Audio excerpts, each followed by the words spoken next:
सुप्रभात बच्चों। हम लोग र के विभिन्न रूप को पढ़ने के क्रम में आज हम पढ़ेंगे र का पदेन रूप।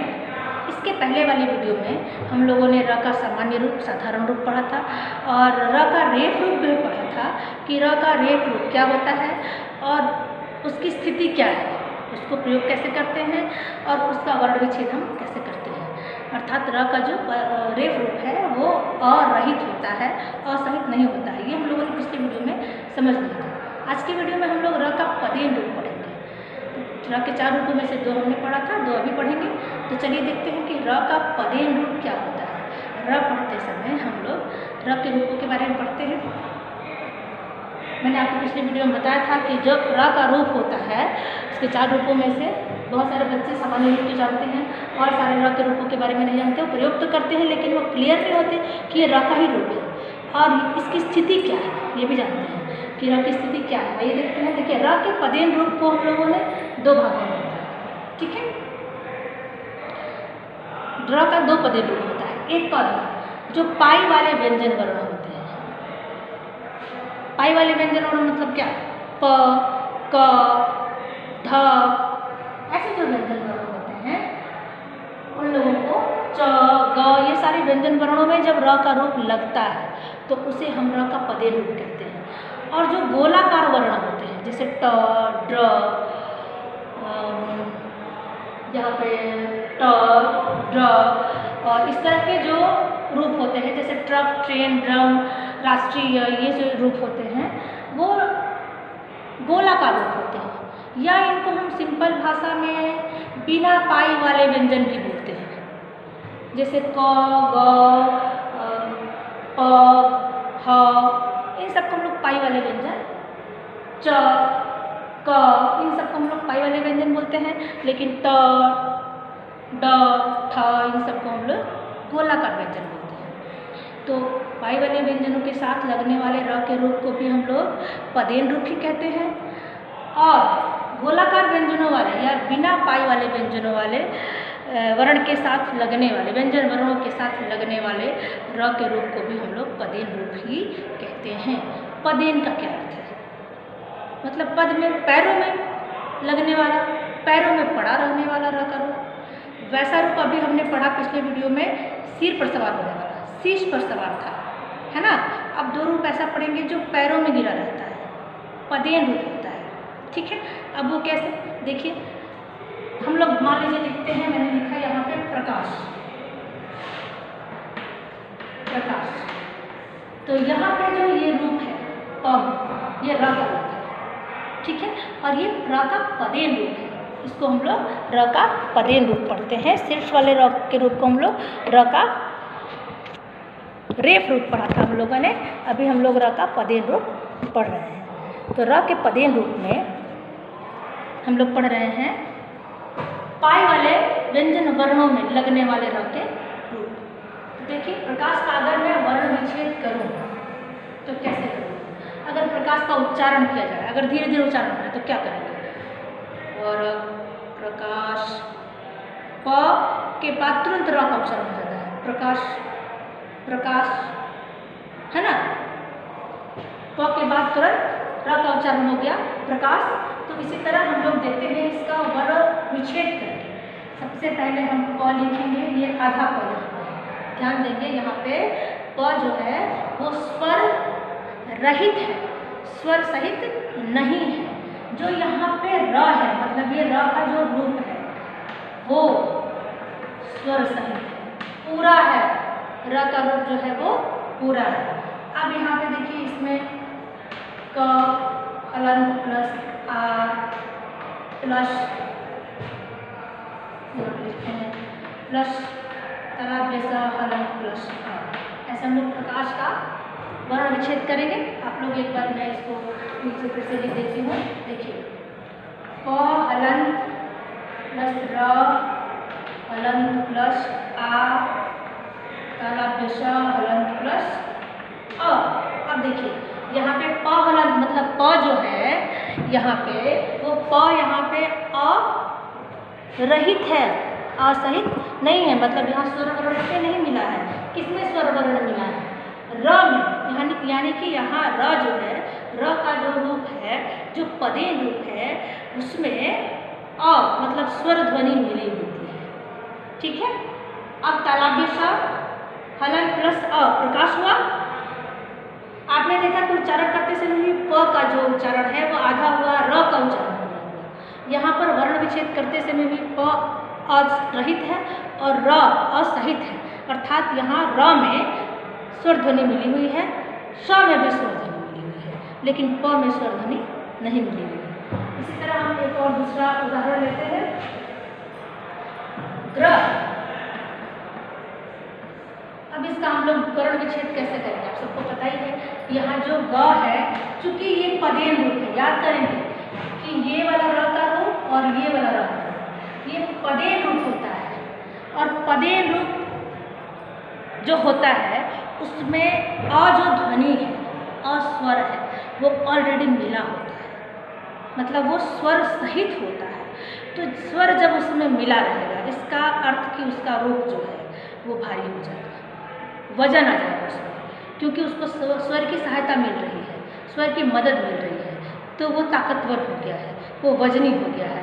तो जो वजनदार चीज़ें होती हैं वो कहाँ जाती हैं, वो नीचे आ जाती हैं, है ना। तो अब ये वर्णों के पैरों में आ गया है। ठीक है। तो र का जो पदेन रूप है वो पैरों में रहेगा, इससे भी आप आसानी से पहचान लेंगे कि भाई ये तो नीचे है, पैरों में है, अर्थात ये भारी है और इसमें स्वर ध्वनि मिली हुई है।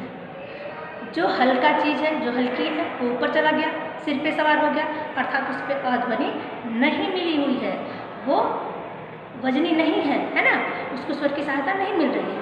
तो इस तरह से आप बहुत आसानी से पता लगा लेंगे कि र के रूप जो है, र के रूप तो आपको याद हो गया होगा कि 4 रूप है, जिसमें से एक सामान्य रूप है, आप प्रतिदिन उसको पढ़ते हैं, और भी रूपों को प्रतिदिन पढ़ते हैं, लेकिन अब आपका कंसेप्ट क्लियर हो गया होगा कि ये भी र के ही रूप हैं और इनको लिखते समय कैसी सावधानियाँ बरतनी चाहिए कि जब हम र के रूपों को लिखेंगे तो हमें पता चल जाएगा कि किसमें स्वर ध्वनि है और किसमें नहीं है। कितना आसान है पहचानना। स्वर ध्वनि रहेगी तो उस ध्वनि के कारण वो वजनी हो जाएगा, और जब वजनी हो जाएगा तो वो नीचे की तरफ जाएगा, नीचे की तरफ जाएगा तो वर्ण के पैरों में चला जाएगा। तो देखिए यहाँ पैरों में इसका प्रयोग हुआ है ना। अगर मान लीजिए लिखे ग्रह, तो ये पैरा। अगर लिखे धर्म, देखिए ये शीर्ष पर सवार हो गया, तो शीर्ष पर सवार हो गया मतलब इसको हम लोग और अंक लिखेंगे। पैर में सवार हो गया मतलब इसको असहित लिखेंगे, है ना। तो ये मुझे लगता है आपको क्लियर हुआ होगा।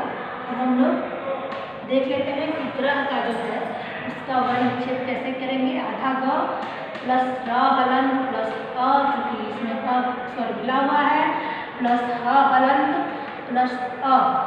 अभी जो वर्ण विच्छेद है वो ग्रह का वर्ण विच्छेद है। तो इसको स्पष्ट रूप से आपको समझ में आ रहा है कि पदेन रूप जो होता है, पैरों में जब पड़ने वाला र का रूप होता है उसमें अध्वनि होती है।